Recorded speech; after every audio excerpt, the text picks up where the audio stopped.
नमस्कार, स्वागत है आप सबका दिन भर की तमाम बड़ी और अहम खबरों के साथ। मैं हूं कवींद्र। शुरुआत हेडलाइन से। उरी में सेना कैंप के साथ जम्मू कश्मीर में 4 आतंकी हमले, सुरक्षा बलों के 11 जवान शहीद, 8 आतंकी ढेर, चुनाव में बाधा डालने की कोशिश। राज्यसभा में लगातार चौथे दिन अवरोध, साध्वी निरंजन ज्योति के बयान पर निंदा प्रस्ताव लाने की मांग, लोकसभा में प्रधानमंत्री की गतिरोध खत्म करने की अपील।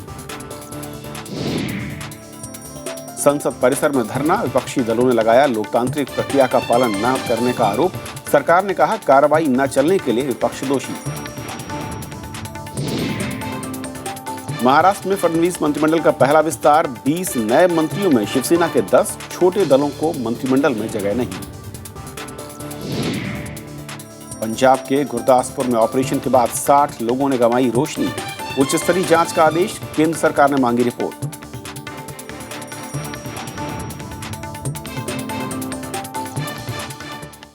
और आइए देखते हैं आज की हमारी पहली खबर।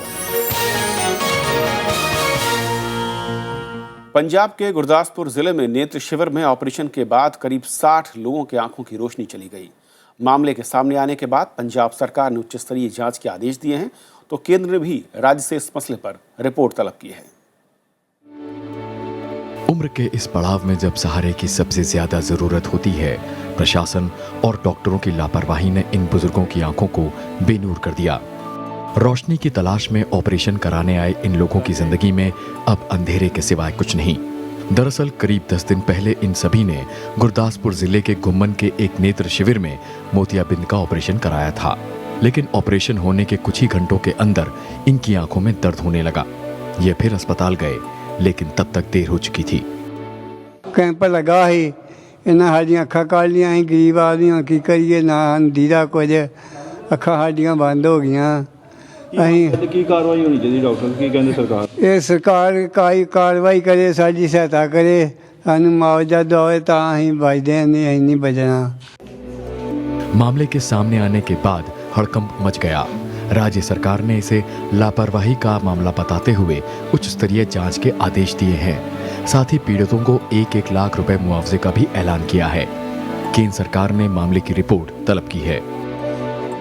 ये जो कैंप लगा, पहले परमिशन नहीं ली गई, फिर गांव में ऑपरेशन किए, उसके बाद केयर के लिए कुछ नहीं किया, तो ये तो इंक्वायरी का विषय है, वो हम करेंगे। ये एक पार्ट ये है कि इंक्वायरी करेंगे कहाँ से क्या। डीसी गुरदासपुर ने सारे डॉक्टर वो बुलाए हैं जिन्होंने ऑपरेशन किया। Asked for a report from the Punjab government, but as we have been told that the operations were done by some NGO and it did not have the permission of the state government. विपक्षी दलों ने इसे पूरी तरह से लापरवाही का मामला बताते हुए सख्त कार्रवाई की मांग की है। बहुत तकलीफ की खबर है और इसके लिए प्रशासन भी जिम्मेदार है, एनजीओ भी जिम्मेदार है। एनजीओ के तमाम कमेटी के खिलाफ कार्रवाई होनी चाहिए, सख्त कार्रवाई होनी चाहिए। और ये आई के ऑपरेशन का देश भर में काम चलता है, ये बहुत सावधानी का काम है, और जो गुरदासपुर में हुआ वो बहुत, और जिन लोगों ने ये किया उन पर सख्त कार्रवाई होना चाहिए। जो महिलाएं हैं, जिनमें ज़्यादातर महिलाएं हैं, वो अंधी हो गई, सफ़ेद मोतिया का इलाज करवाने आई थी। सरकार को कुछ भी नहीं पता, हेल्थ मिनिस्ट्री सिर्फ बयान देती है। देश में इस तरह के शिविरों का आयोजन आम बात है, लेकिन इस दौरान हादसे के खतरे भी बने रहते हैं। इससे पहले छत्तीसगढ़ के बिलासपुर में नसबंदी चिकित्सा शिविर में लापरवाही की वजह से कई महिलाओं की मौत हो गई थी। नव विक्रम सिंह के साथ ब्यूरो रिपोर्ट। और बहुत ही गंभीर मसला, इस मसले पर और बातचीत करेंगे। हमारे साथ स्टूडियो में मौजूद हैं शैलजा चंद्रा, जो कि former secretary ministry of health से, और साथ ही साथ जब शुरुआत हुई थी देश में केंद्र सरकार की ओर से इस तरह के नेत्र शिविरों को लगाने के लिए, कैसे उस तरह का इलाज होना चाहिए, उसको लेकर उन्होंने पहल भी की थी। उनके कार्यकाल के अपने अनुभव हैं, जानेंगे। लेकिन उससे पहले सुरजीत कुमार हमारे साथ हैं, जो कि स्वास्थ्य मंत्री हैं पंजाब सरकार में। सुरजीत जी, स्वागत है आपका। सबसे पहले मेरा सवाल कि जिस संस्था ने ये पूरा कैंप लगाया था, इसके बारे में क्या जानकारी है? क्या ये रजिस्टर्ड संस्था है और क्या इसे आप लोगों के विभाग यानी कि जिला लेवल पर परमिशन दी गई थी? नहीं, बात ऐसी है इसमें, देखो ये संस्था रजिस्टर्ड संस्था है, और जो रजिस्टर्ड संस्था होती है, ये पंजाब में क्या पूरे हिंदुस्तान में सामाजिक संस्थाएं मिलके ये ऑपरेशन भी करती है, ये शादियां भी कराती हैं, और जो भी सामाजिक संस्थाओं काम ये लोग सुरजीत जी, करते हैं। ये इसकी जानकारी तो है। ये 6 महीने के बाद मैं आपसे, कैंप मेरा लगाते सीधा हैं, सवाल ये है कि तो ये क्या संस्था इसकी रजिस्टर्ड है, इसमें तो कोई दो राय नहीं है। संस्था रजिस्टर्ड है, और क्या इसकी परमिशन? और पहली बात तो जो आप 60 लोगों की बार बार बात कर रहे हो, 60 लोग नहीं है जी। कितने लोग हैं आपकी जानकारी के हिसाब से? सुरजीत जी, आपको आवाज मिल रही है? चल, मैं लौटने की कोशिश करूंगा। शैलजा जी, एक चीज वो कह रहे हैं कि ये रजिस्टर्ड संस्था है। मैं समझना चाहूंगा कि आपके अपने अनुभव रहे हैं, जब इस तरह की शुरुआत हुई थी वर्ल्ड बैंक के साथ मिलकर के आपने एक पूरा, मैं कहूँ कि एक अभियान भी चलाया था, और खासी उस वक्त में विरोध भी हो रहा था किस तरह का ऑप्शन होंगे। क्या सटीक ऑप्शन थे और क्यों आपने उस वक्त में चूज किया था कि ये डिस्ट्रिक्ट हॉस्पिटल्स में होने चाहिए इस तरह के ऑपरेशंस? देखिए, हमारे देश में कुछ 1% व्यक्तियों को और औरतों को ये मोतियाबिंद की प्रॉब्लम हो जाती है। हो सकता है सनलाइट की वजह से, हो सकता है कि रूरल एरियाज़ में आप बाहर बहुत रहते हैं काम के काज की वजह से, पर होता है। बैकलॉग काफ़ी ज़्यादा है, तो उसको ख़त्म करने के लिए, और 50 लाख होता है ये मोतियाबिंद, तो 50 लाख ऑपरेशंस होने चाहिए। उस स्थिति आने के लिए एक वर्ल्ड बैंक प्रोजेक्ट की ज़रूरत थी, क्योंकि उस वक्त तो भारत सरकार इतना पैसा नहीं दे रहे थे हेल्थ के लिए। इस वक्त तो कोई वर्ल्ड बैंक प्रोजेक्ट नहीं है। वर्ल्ड बैंक ने इस प्रोजेक्ट को 3 बार नामंजूर किया, डिनाई किया। उन्होंने ये कहा कि कोई मर तो नहीं रहा है, हम क्यों इसमें पड़े, ये तो बहुत सीरियस प्रॉब्लम्स, मलेरिया है, लेप्रेसी है, टीबी है, ये क्या है, ब्लाइंडनेस। तो हम लोगों ने मिनिस्ट्री की तरफ से बहुत उनको आर्ग्यू करके समझाया कि बुजुर्ग हो पर अगर अनप्रोडक्टिव रहे, खटिया के ऊपर पड़े रहे, तो इसका मतलब है कि ना तो वो कुछ कर सकते हैं, और उनके केयर गिविंग के लिए कोई ना कोई फैमिली मेंबर बाथरूम ले जाएगा, उनको खाने खिलाने मदद की जरूरत पड़ेगी। तो बहुत कन्विंस करने के बाद उन्होंने मान लिया। उस वक्त उन्होंने एक शर्त रखी थी, और हमने भी रखी थी माननीय सरकार की तरफ से, कि कोई कैंप कहीं नहीं होगा, डिस्ट्रिक्ट हॉस्पिटल में लोगों को ट्रांसपोर्ट करके लाया जाएगा। और उस वक्त तो मेडिकल डॉक्टर्स काफ़ी नाराज़ हो गए कि आपने ये काम किसी एडमिनिस्ट्रेटिव ऑफिसर को कैसे दिया, ये तो डॉक्टर का काम है। तो हमने कहा, देखा टायर ट्यूब नहीं है, ट्रांसपोर्ट की आपने जो टिकटें खरीदने हैं वो पैसा देना लोगों को, ये सब आपका काम नहीं, आप सर्जरी करते रहो। तो district blindness society first society थी, अब तो कई सोसाइटीज बन गए, पर वहाँ 1993 की बात है। उसके बाद जब ये प्रोग्राम शुरुआत हुई, तो उस वक्त हमने ये कहा था कि 7 साल में 7 राज्यों में 11 मिलियन सर्जरीज होंगे। तो और ये हो चुके हैं, माने हो गए, और बहुत सक्सेसफुल ब्लाइंडनेस 2 भी आ गया। इस वक्त इतनी तरक्की हुई है कि पूरे देश में 6.5 मिलियन सर्जरी साल में होते हैं। उसमें प्राइवेट सेक्टर भी जुड़े हैं, एनजीओज भी जुड़े हैं, और जो डिस्ट्रिक्ट करता है वो भी है। But 6.5 million in a year, और कहाँ हम 7 साल में 11 मिलियन कर रहे थे, तो तरक्की हुई। लोगों को बहुत, मुझे लगता है कि फेलियर रेट बहुत ही कम है। अगर आप पूरे प्रोग्राम को देखें तो कभी भी सुनने में नहीं आएगा, क्योंकि वो इंट्राओक्यूलर लेंसेज यूज़ करते हैं, और इतनी बारीकी से काम होता है, ट्रेनिंग होती है, अच्छे इक्विपमेंट मिल गए हैं, ऑप्शंस भी रहे कि किस किस्म की सर्जरी आप करवाना चाहते हैं या आपके लिए सूटेबल होगा। तो ये सब होते, ऐसे घटना जब होती है तो पूरे प्रोग्राम को ऐसे धक्का बैठता है, और करुणाजनक स्थिति है ये जो बुजुर्ग लोग आप। बिल्कुल, मैं आपको लौटूं से पहले सुजीत कुमार फिर से हमारे साथ शायद जुड़ चुके हैं। सुजीत जी, आपको आवाज मिल रही है? हाँ जी, आ रही है। सर, मैं ये समझना चाह रहा था कि क्या इस तरह की संस्था, क्योंकि बहुत सारी हैं और वाकई ये सामाजिक काम है, धर्म का काम है, धर्म के नाम पर लोग करते हैं, लेकिन क्या इस तरह के कैंप लगाने से पहले किसी तरह की कोई परमिशन लेने की परंपरा है, कोई रवायत है, कोई नियम है, या फिर जो चाहे जहां चाहे जिस तरह के ऑपरेशंस की जानकारी उसके पास है वो कैंप लगाकर ऑपरेट करते? नहीं, ऐसी बात नहीं है। ये चैरिटेबल हॉस्पिटल कई जगह बने हुए हैं जो नहीं सर, मैं पर्टिकुलर इस केस की बात कर रहा हूं कि क्या इस संस्था ने वहां पर कैंप लगाने के लिए कोई परमिशन ली, परमिशन दी गई? जो रजिस्टर्ड संस्था है वो परमिशन लेने की आवश्यकता नहीं है, कानून में कहीं प्रावधान नहीं है कि रजिस्टर्ड संस्था जो है इसके लिए हमसे परमिशन ले। हाँ, कोई सहयोग लेना चाहे तो हम उसके लिए सहयोग करते हैं। हमारा ऑपरेशन थिएटर भी देते हैं, हमारे डॉक्टर भी जाते हैं चेक करके। अगर ऑपरेशन कराने की जिन मरीजों की नौबत आती है हमारे हॉस्पिटलों में होता है, और चैरिटेबल अस्पताल है, वहां भी लोग सामाजिक संस्थाएं काम कर रही हैं। और आप पहली बात तो जो 60 लोगों की बात कर रहे हो, वो 60 लोग अपने उसमें से निकाल दें। आज अमृतसर के अंदर पूरी जांच होने के बाद 19 लोग हैं, 19 लोग, और उसमें जो टीमें हैं, दिल्ली से टीम आ रही है और सारी उसकी जांच और चेक करके और उनका मतलब जितना भी बन पाएगा सरकार उसके लिए चिंता। चलिए, मैं आपने जानकारी दिया, आधिकारिक जानकारी आप कह रहे हैं 19 लोग हैं जो कि इससे प्रभावित हुए हैं। मैं सर एक आखिरी सवाल और अगला सवाल जो मेरा ये था कि असल में इस तरह के हादसे ना हो, 19 नहीं बल्कि मैं कहूंगा कोई एक शख्स भी है जिसकी रोशनी चली गई है किसी की गलती के चलते, ये दोबारा ना हो, इसके लिए किस तरह के कदम आपकी सरकार उठाने जा रही है? ये बात है कि एक कानून के दायरे में हम सब लोग रहते हैं, हमारा संविधान है, हमारा कानून, उसके दायरे में हम सब रहते हैं। अब सामाजिक संस्थाएं जो काम करती हैं, ये जो संस्था है इसने आगे भी ऑपरेशन किए हैं पंजाब के अंदर ऐसे, और दूसरे देशों में आप देखते हो स्टेटों में सभी जगह होते हैं। अब ये जो गलती हुई है जिसमें कि लापरवाही हुई है तो उसकी सजा जो कानून के मुताबिक है वो तो उसको उस संस्था को। सर मेरा सवाल इससे अलग था कि गलती ना हो इसके लिए क्या किस तरह के प्रावधान आप करना चाहेंगे? हम पंजाब में एक नोटिफिकेशन करेंगे कि कोई भी संस्था पंजाब के अंदर अगर कोई ऑपरेशन करेगी वो हमारा मंजूरी ले ही लेगी, और मंजूरी देने के पहले हम वो जाके मौका देखेंगे क्या ऑपरेशन थिएटर उसका ठीक है, जो डॉक्टर करने आए उनके वो ठीक है, सब चेक किया जाएगा। आगे से तो ये हमने कर दिया। चलिए, बहुत बहुत शुक्रिया हमसे बातचीत करने के लिए। पंजाब के स्वास्थ्य मंत्री जो बता रहे थे ये 19 लोग हैं उनके मुताबिक जिनके बारे में कहा जा सकता है कि उनको प्रॉब्लम हुई है, आंख की रोशनी उनकी चली गई। जो संख्या अनाधिकारिक मैं कहूँ वो करीब 60 के आसपास थी। शैलजा जी, अब जिस तरह की सिस्टम की उन्होंने बात की कि रजिस्टर्ड है उसको परमिशन की जरूरत नहीं है, वाकई ये तो मैं कहूँ कि सीधे सीधे एक आम इंसान को एक बड़े रिस्क उसमें ढकेल देना है।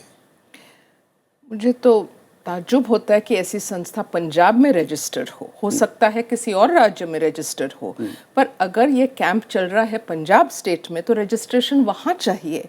दूसरी जो बात है कि जब तक ये चीफ मेडिकल ऑफिसर और जो ऑप्थेल्मिक्स सर्जन है उनके छत्रछाई में नहीं होती है तो इसका मतलब है स्टेरिलाइजेशन का लेवल, आपके जो ड्रग्स आप यूज़ करते, कई ड्रॉप्स पड़ते हैं आंख में, और तीसरी जो बात है सर्जिकल इंस्ट्रूमेंट्स वगैरह, अगर वो ठीक नहीं है और अगर नॉर्मल हाइजीन नहीं है तब तो ये पस होना और लोगों के रेटिना तक पहुंच सकता है, उसके बाद कुछ भी नहीं हो सकता है। एक आदमी की बात या 19 या 60 उसमें तो मुझे नहीं मालूम फैक्ट्स क्या है, पर मैं कहती हूँ कि ये एक धक्का प्रोग्राम पे बैठ जाता है, और अगर सरकार वहाँ पे ब्लाइंडनेस प्रोग्राम को चालू कर रही है तो सबको उनके उस प्रोग्राम के तहत लाना चाहिए। अभी भी दिल्ली में प्राइवेट सर्जन्स कितने कर रहे हैं, पर आप एक एक आदमी का करना तो जिम्मेवारी आपकी है। आप साइन करते हैं कि मैं तो इस सर्जन के पास जा रही हूँ, पर जब कैंप होता है और गरीब लोग जाते हैं वहाँ पे, अनपढ़ लोग जाते हैं, उनको कोई चारा नहीं, उनके पास कोई वकील नहीं है उनके लिए दावा लगाने के लिए,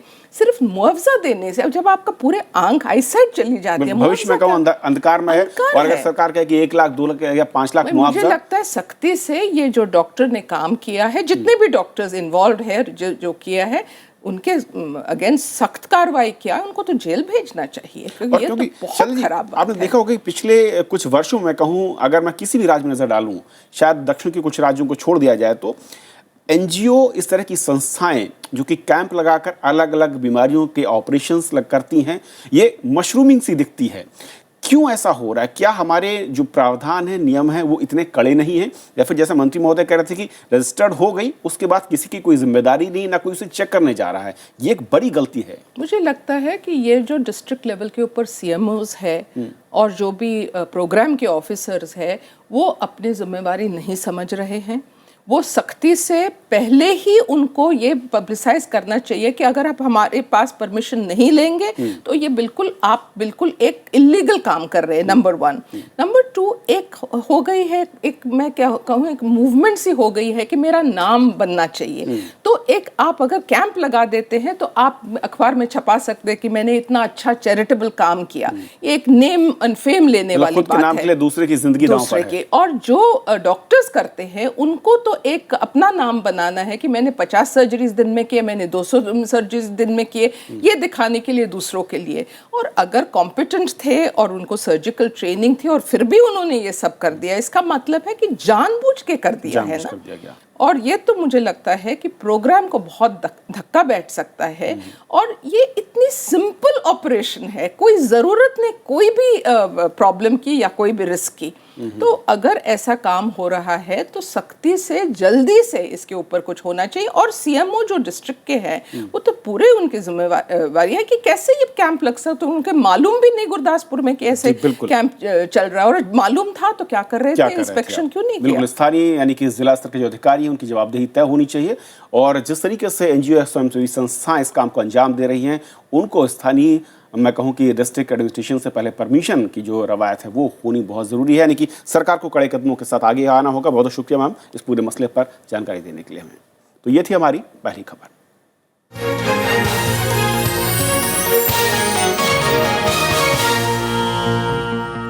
और फिलहाल रुकेंगे एक ब्रेक के लिए, ब्रेक के बाद दिन भर की तमाम बड़ी खबर। और बात जम्मू कश्मीर की, जहां पर आज 4 आतंकी हमले हुए। आतंकवादियों ने तड़के बारामूला जिले के उरी सेक्टर में सेना के एक शिविर पर बड़ा हमला किया, जिसमें सुरक्षा बलों के 11 जवान शहीद हो गए। इस हमले में शामिल सभी 6 विदेशी आतंकवादियों को मार गिराया गया। इसके अलावा घाटी के शोपियां, शौरा और त्राल में भी आतंकी हमले हुए हैं। उरी सेक्टर में सेना के शिविर पर भारी हथियारों से लैस आतंकवादियों ने हमला किया। इस हमले में सेना के एक अधिकारी सहित 8 जवान शहीद हो गए। पुलिस के 3 जवान भी इस हमले में मारे गए। इस हमले में शामिल सभी 6 विदेशी मूल के आतंकवादियों को भी मार गिराया गया है। ये कैंप नियंत्रण रेखा से सिर्फ 20 किलोमीटर दूर है। आतंकवादियों के पास से भारी मात्रा में हथियार और गोला बारूद भी बरामद किया गया। सोमवार को प्रधानमंत्री नरेंद्र मोदी की यहाँ चुनावी रैली होनी है और तीसरे चरण के तहत 9 दिसंबर को मतदान होना है। रक्षा मंत्री मनोहर पर्रिकर ने कहा कि यह हमला चुनाव के मद्देनजर हो सकता है। Last few days the army has been intercepting the terrorists and eliminating them. So I think it's a sign of increased interception by army. दोपहर में श्रीनगर के सौरा में पुलिस चौकी पर आतंकवादियों ने हमला किया। लाल चौक से 10 किलोमीटर दूर हुई इस मुठभेड़ में लश्कर के 2 आतंकवादी मारे गए। ये कुछ बड़ी घटना करने की फिराक में थे, लेकिन I would congratulate Srinagar police जिन्होंने इस बड़ी घटना को रोका और इस अटैक को रोकने में कामयाब हो गए और ये सफलता हमको मिल गई। इसके अलावा दक्षिण कश्मीर के शोपियां में ग्रेनेड से हमला किया गया, जबकि पुलवामा जिले के त्राल में एक बस स्टैंड पर हैंड ग्रेनेड हमले में 7 लोग घायल हुए। राजौरी में चुनावी रैली के लिए पहुंचे राजनाथ सिंह ने कहा कि पाकिस्तान को सीमा पार आतंकवाद पर लगाम लगानी चाहिए। यदि पाकिस्तान को इसे रोकने में कोई कठिनाई आ रही है तो भारत के साथ उसे बातचीत करनी चाहिए। भारत उसमें सहयोग करने को तैयार है, लेकिन क्यों होता है कि बराबर जो आतंकवादी भारत की सरहदों को पार करके आते हैं और यहाँ तबाही पैदा करते हैं इसे हिंदुस्तान में। इन आतंकवादी घटनाओं पर देश में प्रतिक्रिया भी हुई है। जो भी सरकार में जिसका दायित्व बनता है कि इसको हमारे सभी नागरिकों को सुरक्षित रखे, उससे आज ये प्रश्न पूछने का है। लेकिन हम कहीं पर चूकेंगे नहीं इस बात में कि हमारा दुश्मन कहीं ये देखे कि देश में आपसी जो टकराव है वो कहीं उसको फायदा ना कर दे। राज्य में चुनाव के मद्देनजर आतंकवादी हमलों को लेकर सुरक्षा एजेंसियों ने पहले ही अंदेशा जताया था। Bureau report, Rajya Sabha TV. केंद्रीय मंत्री साध्वी निरंजन ज्योति के विवादित बयान पर आज भी संसद में अवरोध बना रहा। राज्यसभा के बाद प्रधानमंत्री ने आज लोकसभा में बयान दिया। इस बीच राज्यसभा में विपक्षी दलों ने प्रस्ताव लाकर मंत्री के बयान की निंदा की मांग की। आसन ने भी सरकार और विपक्ष से सोमवार तक गतिरोध खत्म करने को कहा। लोकसभा में प्रधानमंत्री नरेंद्र मोदी ने कहा कि मंत्री साध्वी निरंजन ज्योति ने बयान पर माफी मांग ली है, इसलिए मामले को खत्म कर दिया जाना चाहिए। प्रधानमंत्री के मुताबिक साध्वी निरंजन पहली बार सांसद चुनी गई हैं। सदस्यों को उनकी पृष्ठभूमि समझनी चाहिए। मंत्री श्री ने क्षमा मांगी है और एक नए मंत्री, तो सभी वरिष्ठ नेताओं ने भी अपने अपने दल के लोग जो वहां बैठे हैं उनको भी अनुरोध करना चाहिए और इस विषय को समाप्त करके देश हित में अपने काम को आगे बढ़ाना चाहिए। विपक्ष प्रधानमंत्री के जवाब से संतुष्ट नहीं हुआ। सदन में कांग्रेस के नेता मल्लिकार्जुन खड़गे ने कहा कि लगातार विवादित बयान आ रहे हैं। मंत्री लोगगण जो बाहर स्टेटमेंट एक नहीं, दो नहीं, और आपके पक्ष के अनेक नेता भी ऐसे स्टेटमेंट दे रहे हैं, जिससे सारे देश में ऐसा एक वातावरण तैयार हो रहा है जिससे कि समाज की एकता टूटने की आवश्यकता है। स्पीकर सुमित्रा महाजन ने प्रधानमंत्री के बयान के बाद विपक्ष से सदन चलने देने की अपील की, लेकिन कांग्रेस, टीएमसी, वामदल, समाजवादी पार्टी और आरजेडी ने सदन से वॉकआउट किया। संसदीय कार्य मंत्री एम वेंकैया नायडू ने विपक्ष के विरोध को दुर्भाग्यपूर्ण बताया। hope that they will realize the importance of parliament and the expectation of the people and come back to the house and join the debate. उधर राज्यसभा में लगातार चौथे दिन कामकाज ठप रहा। कार्यवाही शुरू होते ही विपक्ष ने साध्वी निरंजन ज्योति के खिलाफ कार्रवाई की मांग की। इस वजह से कार्यवाही में बार-बार अवरोध हुआ। A resolution in general disapproving of any inflammatory speech, any derogatory statement by any member of parliament, including ministers. Let us sit down, work out the spirit of it, work out a resolution for this house. We have appealed to the government on that, and also saying we are not interested in disrupting this house proceedings. Our first demand on the floor of the house was, sir, we asked the minister to be sacked. But after listening patiently and respectfully to the Prime Minister, we have listened to him, we have scaled down that. We have been very reasonable. We are saying no need to sack her. Just pass the resolution. जो good spirit में resolution आया है वो आपके सामने है। सोमवार तक इसको आप जो है सॉर्ट आउट कीजिए। हम सदन चलाना चाहते हैं। हम भी चाहते हैं सदन चले, आप भी चाहते हैं सदन चले। जब हम दोनों ये चाह रहे हैं कि सदन की कार्रवाई चले, तो बाधा कहाँ है इसमें? उपसभापति पीजे कुरियन ने सरकार और विपक्ष से मामले का जल्द हल निकालने की अपील की। The leaders of the opposition parties and the government sit together and sort out and come with a solution at least by Monday. इसके बाद कार्यवाही सोमवार सुबह 11 बजे तक के लिए स्थगित कर दी गई। केंद्रीय मंत्री साध्वी निरंजन ज्योति ने दिल्ली में 30 नवंबर को एक सभा के दौरान अभद्र भाषा का इस्तेमाल किया था। कृति मिश्रा, विशाल दहिया और प्रणब गोस्वामी के साथ श्याम सुंदर, राज्यसभा टीवी। संसद परिसर में आज सत्ता पक्ष विपक्ष ने धरना दिया। कांग्रेस समेत 9 पक्षी पार्टियों ने सदन में लोकतांत्रिक प्रक्रिया का पालन न होने का आरोप लगाया, तो वहीं सत्ता पक्ष में कहा कि विपक्ष सदन की कार्यवाही में बाधा डाल रहा है। संसद भवन परिसर में मुंह पर काली पट्टी बांधे कांग्रेस उपाध्यक्ष राहुल गांधी के साथ कांग्रेस सांसदों ने सरकार के खिलाफ विरोध प्रदर्शन किया। राहुल गांधी ने आरोप लगाया कि सदन में लोकतांत्रिक प्रक्रिया का पालन नहीं हो रहा है। प्रदर्शन में कांग्रेस के साथ टीएमसी, समाजवादी पार्टी, जेडीयू, आम आदमी पार्टी समेत दूसरी विपक्षी पार्टियां भी शामिल हुईं। To not let people's expression be heard. And it is a mindset of the top leadership of the country that democratic conversation should not be allowed. वहीं दूसरी तरफ बीजेपी सांसदों ने भी संसद भवन परिसर में महात्मा गांधी की प्रतिमा के पास जवाबी प्रदर्शन किया। पार्टी ने सदन न चलने के लिए विपक्षी पार्टियों को दोषी ठहराया। हम भगवान से प्रार्थना कर रहे हैं महात्मा गांधी के उस भजन को गा करके कि भगवान कांग्रेसियों को और जो ऐसे लोग हैं जो माफ़ी मांगने के बाद भी सदन नहीं चलने दे रहे हैं उनको सद्बुद्धि दे ताकि वो सदन चलने दे। ये है कि हाउस को चलने देना चाहिए। एक एमपी ने मऊ भी महिला है, यदि उन्होंने कुछ ऐसी बातें कही जो आपत्तिजनक है तो सब लोगों ने उसकी भर्त्सना की है, निंदा की है और उन्होंने स्वयं माफी मांगा है।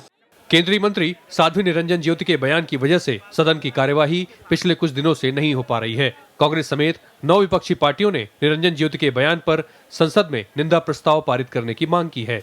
रविंद्र सिंह शौरान, राज्यसभा टीवी। केंद्र सरकार की नीतियों के खिलाफ सभी ट्रेड यूनियनों ने दिल्ली के जंतर मंतर पर आज धरना दिया। इस संगठनों ने श्रम कानून में मजदूर विरोधी बदलाव और सार्वजनिक उद्यमों में एफडीआई लाने का विरोध किया। इस धरने में दिल्ली एनसीआर के कामगार भी शामिल हुए। देश भर के 9 मजदूर संगठनों ने जंतर मंतर पर शुक्रवार को अपनी आवाज बुलंद की। इसका मकसद केंद्र सरकार की मजदूर नीतियों का विरोध करना था। ट्रेड यूनियनों के नेताओं ने न्यूनतम वेतन और सामाजिक सुरक्षा का लाभ मजदूरों को न पहुंचाने का भी आरोप लगाया। It is against the anti-people, anti-worker and anti-national policy of this present government. all the trade unions in the country came together to protest against that. सरकार पूंजीपतियों का इशारा में ये काम कर रहे हैं, इसको खिलाफ हमारा लड़ाई है। आज पूरा देश में प्रदर्शन हो रहा है, दिल्ली में भी हो रहा है। हम चाहते हैं सरकार बिल नहीं ले आए।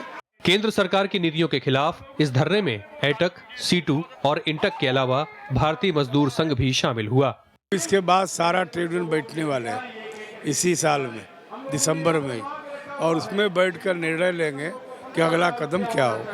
रेलवे ट्रेड यूनियन पहले इसमें शामिल नहीं थी, आज हम जो है इसमें शामिल हो गए हैं। हम रेलवे का चक्का जाम करेंगे और इस एफडीआई को रेलवे के अंदर लागू होने नहीं देंगे। इस धरने में दिल्ली एनसीआर के श्रमिकों ने ही हिस्सा लिया।